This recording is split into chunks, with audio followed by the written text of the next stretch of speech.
दोस्तों नमस्कार।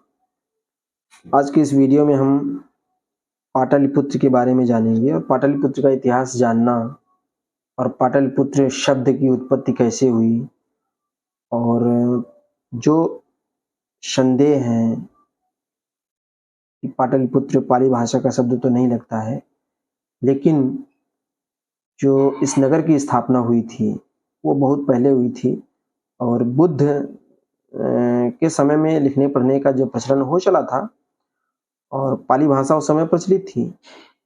पाली लिपि, जिसको बाद में सम्राट अशोक ने धम्मा लिपि कहा।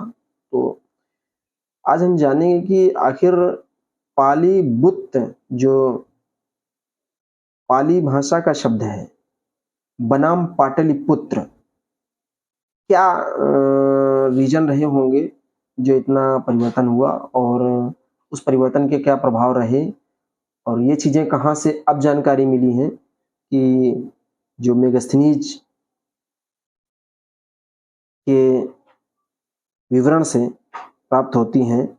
और ये कुलदीप कुमार जी ने, इस पुस्तक के जो लेखक हैं, उन्होंने ये दिया हुआ है और हम आपको दिखाते हैं कि इस पुस्तक को देख लीजिए। ये कुलदीप कुमार जी, इन्होंने इंडिका पुस्तक मेगास्थनीज के विवरण से कुछ रहस्य उद्घाटन किए हैं, तो उससे हम देखेंगे।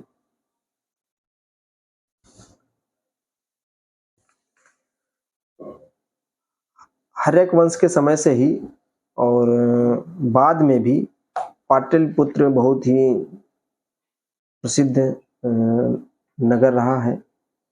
प्राचीन भारत के इतिहास की सबसे बड़ी त्रासदी बताते हैं ये है कि इसे उन विदेशी इतिहासकारों ने काल की गर्त से बाहर निकाला जिन्हें भारत और इसकी संस्कृति की भीतरी जानकारी लगभग शून्य थी। ये बात सही है कि भारतीय इतिहास को खोजा उन्होंने जो यहाँ के बारे में जानकारी नहीं रखते थे। जब उन्होंने सिंध साम्राज्य की मुहरें तथा मौर्यकालीन शिलालेख ढूंढ निकाले तो उनको पढ़ने वाला कोई विद्वान ही नहीं था। अब जो लेखक कहते हैं कुलदीप कुमार जी, उन्होंने कहा, वो कहते हैं कि पढ़ने वाला मिला भी तो पोंगा पंडित मिले। वैसे ये मैं अपनी तरफ से नहीं बोल रहा हूं, इसमें उन्होंने लिखा है। और आगे बोलते हैं, जिन्होंने अपनी अज्ञानता के कारण सिंध साम्राज्य की मोहरों पर पीपल के वृक्ष के नीचे बैठे बुद्ध को भी शंकर बतला दिया। अब देखिए, ये चित्र देख रहे हैं आप, ये सिंधु यानी हड़प्पा सभ्यता का जो आर्कियोलॉजी से मिला हुआ है, पुरातात्विक चीज है ये। और सिंध साम्राज्य की इस मुहर पर, ये मुहर मिली हुई है सिंध साम्राज्य की है। भगवान ने मार को भगाया। पूरी दुनिया में भगवान बुद्ध अकेले ऐसे संत हैं जिन्होंने मार यानी वासना, इच्छाओं पर काबू पाकर बुद्धत्व प्राप्त किया। फिर भी कुछ लेखक इसे शिव का चित्र बताते हैं जो वासना में अंधा होकर वैश्या के पीछे दौड़ लिया था और शिवलिंग के रूप में जिसकी पूजा होती है, धर्म स्थानों में पूजा की जाती है। मेरा मतलब यहाँ पर किसी की धार्मिक भावना को ठेस पहुंचाना नहीं है। मैं तो इतिहास का विद्यार्थी हूँ और इतिहास की खोजबीन करते हुए इस संदेहास्पद चीजों से मैं खुद निकलना चाहता हूँ। और मेरा जन्म भी हिंदू परिवार में हुआ है और जन्म से मैं हिंदू हूँ, लेकिन विचारों से मुझे बुद्धिज्म अच्छा लगता है और बुद्धिज्म में अपने आप को ज्यादा नजदीक समझता हूँ। तो अब हिंदू चूंकि कोई धर्म नहीं है, ऐसा मैं भी जानता हूँ और जान चुका हूँ, लेकिन इसमें विचार क्या है, पूजा पाठ जो सनातन व्यवस्था है, तो ये मेरी अपनी स्वतंत्रता है। मैं बुद्धिस्ट को मानता हूँ, तो बुद्धिज्म में मेरी, क्योंकि मैं ये समझता हूँ कि अपनी गलतियों को हम खुद ही सुधार सकते हैं, यही बुद्धिज्म कहता है, यही बुद्धिज्म की शिक्षाएं हैं। आगे इन्होंने क्या कहा कि फिर इन्होंने सर्वपल्ली राधाकृष्णन जैसे पक्षपाती लेखक मिले जिन्होंने बुद्ध जैसे वैदिक धर्म विरोधी क्रांतिकारी को भी हिंदू बताने में शर्म महसूस नहीं की। ऐसा ही कुछ भारत की प्राचीन राजधानी के नाम के साथ हुआ। उन्होंने बुद्ध पालित नगरी यानी पालीबुत को पाटलिपुत्र बना दिया। ये देखिए, भगवान बुद्ध के जीवन काल में तत्कालीन सम्राट अजातशत्रु ने 5वीं सदी ईसा पूर्व में, भगवान बुद्ध का जन्म होता है 563 ईसा पूर्व में, और अजातशत्रु हर्यक वंश का दूसरा शासक यानी बिंबिसार का पुत्र अजातशत्रु, उसने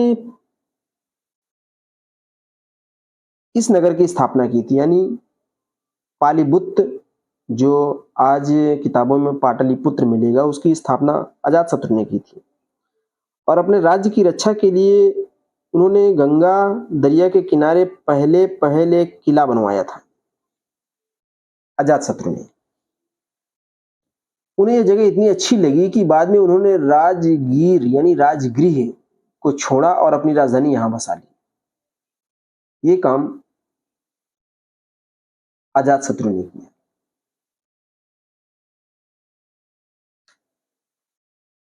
जैसे हर शहर का नामकरण उस शहर से जुड़ी विशेषताओं या मान्यताओं पर आधारित होता है, वैसे इस शहर का नामकरण किया गया। नगर का नाम रखा गया पालीगाम। पाली अर्थात पालित का अर्थ है रक्षा, प्रोटेक्शन। गाम का अर्थ है गांव यानी रक्षित गांव अथवा रक्षा हेतु बसाया गया गांव। यह गांव राज्य की रक्षा करने की दृष्टि से बनाया गया था, अतः इसका नाम पालीगाम रखा गया। आगे बताते हैं कुलदीप कुमार जी कि अपने महापरिनिर्वाण से कुछ ही समय पहले भगवान बुद्ध यहां आए हुए थे और इस नगर की स्थिति देखकर आनंद से वो बोले कि यह नगर सदा आबाद रहेगा। इसे मात्र 3 कारणों से खतरा हो सकता है। पानी, यानी क्योंकि नदियों से घिरा हुआ था, गंगा और सोन नदियों से, तो पानी की बाढ़ से खतरा था, ऐसा बुद्ध ने बताया। और आग और आपसी कलह, ये 3 कारण उन्होंने बताया कि इन 3 कारणों से ही इस नगर को खतरा है, बाकी कोई खतरा नहीं है। आगे समझाते भी हैं कि पानी से इसलिए खतरा था क्योंकि यह नगर दरिया के किनारे बसाया गया था। गंगा दरिया में बाढ़ आने से यह नगर की बाढ़ के पानी से खतरा हो सकता था, एक कारण ये था। आग से इसलिए खतरा था क्योंकि इस नगर के अधिकतर घर लकड़ी के बने हुए थे। यहां तक कि नगर के चारों ओर का जो परकोटा, जो बाउंड्री वाल जिसको कहते हैं, वो भी लकड़ी की बनी हुई थी। राजा के महल का बड़ा भाग भी लकड़ी का बना हुआ था। आपसी कलह की बात इसलिए कहते हैं कि आपसी कलह बड़े बड़े साम्राज्य को नष्ट कर देती है। जब अजातशत्रु ने वैशाली नगर पर हमला किया और हार गए, परेशान हुए, तब वो बुद्ध के पास गए और भगवान बुद्ध के पास गए और उन्होंने पूछा उनसे कि मेरे पास सेना भी खूब है, सशक्त भी हूं, इसके बाद भी वैशाली से क्यों हार गया। तब भगवान बुद्ध ने कहा, उस समय जो गाथा कही वह आज घर घर में बोली जाती है, सम्मत में ही बरकत है, अर्थात आपसी सहमति से निर्णय करना, बड़ों का आदर करना और छोटे से दुलार करना, यह गुण इसके आगे हर आक्रमणकारी हार जाता है। तो इस प्रकार भगवान बुद्ध ने पालीग्राम के निवासियों को अभयदान दिया कि उनके जो नगर को बाहरी आक्रमण छू भी नहीं सकता है। इसलिए लोग इसे बुद्ध द्वारा पालित गांव अर्थात पालीबुद्ध या पालीबुद्ध गांव कहने लगे। मेगास्थनीज ने बुद्ध के लिए बुट्टा या बुत्ता शब्द का प्रयोग किया। इस नगर के लिए पालीबोट्टा शब्द का प्रयोग किया गया, अतः पालीबोट्टा का अनुवाद पालीबुद्ध करना भी तर्कसंगत है।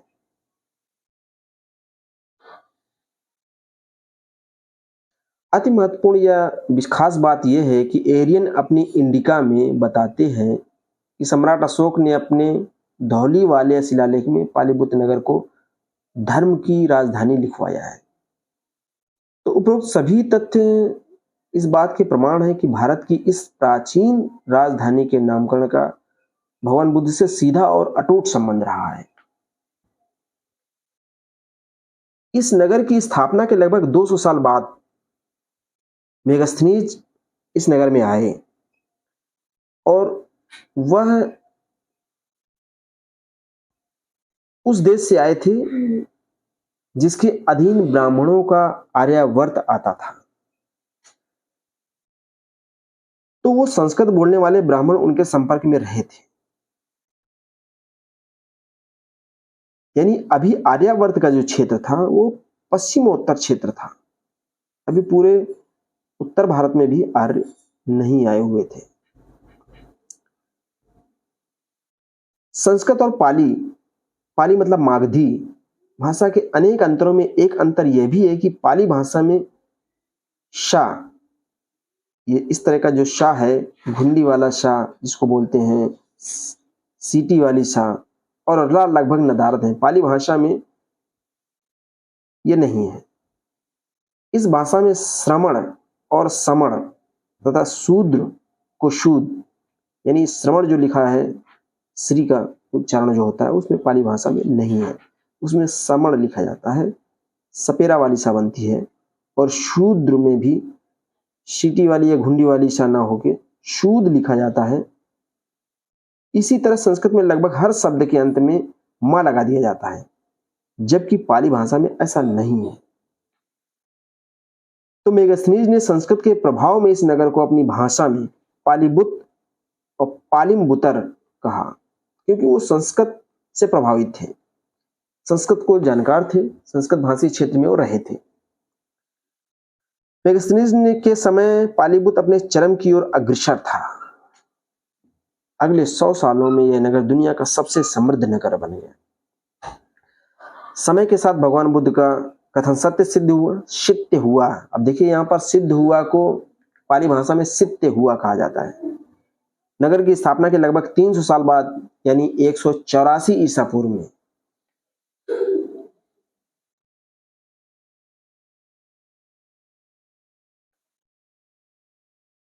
सम्राट के सिपह सालार और यवनी जो यवन का ब्राह्मण पुष्यमित्र शुंग था, नगर की संपत्ति नष्ट कर दी। उसके बाद यह नगर पतन की गहराइयों में डूबता चला गया। 19वीं शताब्दी में विदेशी इतिहासकारों ने जब इस नगर को पुनः खोजा तो इसका नाम पाटलीग्राम बताया गया, जो कि पालीगाम का संस्कृतकरण, बल्कि कुलदीप कुमार जी तो और आगे बढ़ के कहते हैं द्वितीकरण किया था। संस्कृतिकरण भी द्वितीकरण का नाम संज्ञा देते हैं। जब ये विदेशी विद्वान शुरू में भारत आए तो उन्हें संस्कृत में लिखे महाभारत, रामायण, पुराण आदि ग्रंथ मिले। सही बात है कि उस समय पाली और ये प्राकृत भाषा के ग्रंथों का या जैनिज्म और बुद्धिज्म की चीजों का जो प्रचलन था ये कम हो गया था। और उस समय जब भारत का इतिहास या विदेशी लोग आए, अंग्रेज लोग आए, उस समय रामायण, पुराण आदि ग्रंथ मिलते हैं और संस्कृत भाषा में होते हैं। यह विद्वान यह भी स्वीकार कर चुके थे कि प्राचीन भारत में संस्कृत ही राजभाषा तक कामकाज भाषा थी। यानी उस समय तक, जैसे मुगलों के समय में फारसी और उर्दू और अंग्रेजों के समय में राज्य में इंग्लिश राजभाषा तथा कामकाजी भाषा थी, वैसे ही उनको एक ऐसा भ्रम हुआ, संदेह हुआ कि संस्कृत नाग, नंद, मौर्य, शक तथा गुप्त राजाओं के समय राजभाषा रही होगी, कामकाजी भाषा रही होगी। इसलिए मेगास्थनीज तथा उनके समकालीन लेखकों द्वारा भारत की राजधानी का नाम पालीबोटा, पालीपुत्रा, पालीबुट्टा अर्थात पालीबुत, पालीपुत्र, पालीभात आदि को वर्तमान विदेशी लेखकों ने पाटलिपुत्र मान लिया। इस नगर का नाम परिवर्तन पाली बुद्ध से पाटलिपुत्र कैसे और क्यों हुआ शायद कोई नहीं जानता। भारत के अंधकार में इतिहास की इस शर्मनाक घटना की असलियत निकट भविष्य में सामने आ पाएगी, हमें नहीं लगता, ऐसा कुलदीप कुमार जी कहते हैं। जनमानस द्वारा नामों का सदा सरलीकरण किया जाता है ताकि उन्हें उच्चारण में सुविधा हो। उच्चारण के तौर पर हमारे शहर को गुरु गोविंद सिंह ने लगभग 300 साल पहले बसाया था। नाम रखा मुक्तिसर। एक उदाहरण देते हैं कुलदीप कुमार जी अपने नगर का, और समय के साथ लोग बताते हैं इसका सरलीकरण करते हुए मुक्तिसर से मुख्तसर बना दिया और अब ये बोलने में केवल मुक्सर बोला जाता है। हो सकता है आने वाले समय में ये सिर्फ मुकर या मुसर ही रह जाए। तो हर नगर के नाम के साथ जनमानस ऐसा ही करता है। पालीपुत्र से पाटलिपुत्र नामकरण होना अपने आप में एक अपवाद है। इसलिए पालीपुत्र को पाटलिपुत्र में बदलने का काम जनमानस ने नहीं किया, बल्कि ये किसी सोचे समझे दूती कारण साजिश से हुआ, ऐसा कुलदीप कुमार जी कहते हैं। पता नहीं क्यों अन्य लेखकों को इस नाम परिवर्तन से साजिश सादगी की बू क्यों नहीं आती। इतिहासकारों को इस नाम परिवर्तन के पीछे की घटनाएं क्यों नजर नहीं आती। यही कुछ गड़बड़ घोटाला है। लासन महोदय के अनुसार भारतीय राजधानी का संस्कृत पाली भाषी नाम पावन सिद्धांत के मुखिया की ओर इशारा करता है। यह नाम बुद्ध के अतिरिक्त कोई अन्य नहीं हो सकता।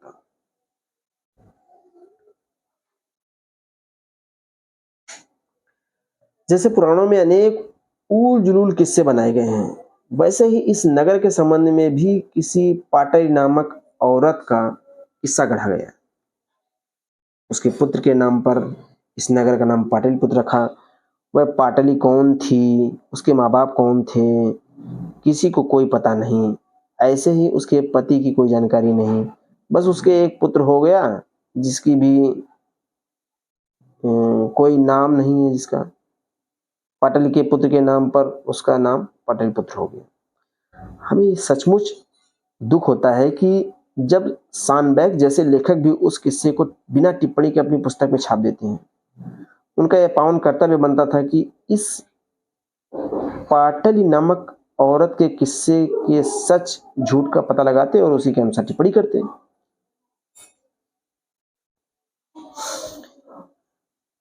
जब से इस शहर का नाम पटना बन गया तो एक और नई कहानी, एक और नया किस्सा सामने आया। पटन नाम की औरत हुई थी, उसके नाम पर यह नगर बसाया गया। इसके नाम पर शहर में एक बड़ी पाटन देवी का मंदिर है तो एक छोटी पाटन देवी का मंदिर है। यह देवियां कब और कहां कैसे पैदा हुई कोई नहीं जानता। बस हम इतना जानते हैं कि हमारे भारत का असली इतिहास है इन बेतुकी कहानियों के नीचे दफन है। ये तथ्य हमें बार बार ब्राह्मणिक लेखकों के पितामह का कथन दिलवाता है कि ताकतवर आदमी जिस चीज को धर्म बताता है सभी उसे मान लेते हैं, चाहे वह कितना झूठा क्यों ना हो। और कमजोर की सच्ची बात भी उस झूठ के नीचे दफन हो जाती है, चाहे वह कितनी बार भी या कितना भी सही क्यों ना हो। भीष्म की बात को सही सिद्ध करता हुआ आज का पटना शहर है। आज हारे हुए बौद्धों के भगवान का बुद्ध पालित नगर पालीबुद्ध ताकतवर दूतियों के नामकृत नगर पाटलिपुत्र और पटना के नीचे दफन है। तो ये रहस्य उद्घाटन करते हैं कुलदीप कुमार जी। और इस विचारों को जानने के बाद मैं जानना चाहूँगा कि कमेंट करके बताइएगा कि ये जानकारी से कितना लोग सहमत हैं, कितना असहमत हैं। क्योंकि प्राचीन भारत का इतिहास जो है संदेहास्पद है और इस पर जो है बहुत सारे खुलासे होते रहते हैं और होंगे, लेकिन हमें जानना भी जरूरी है कि वास्तविकता क्या है। क्योंकि इतिहास बदला नहीं जा सकता है, इतिहास लिखा जरूर जा सकता है बाद में, और इतिहास उन्हीं का लिखा जाता है जो कुछ करते हैं।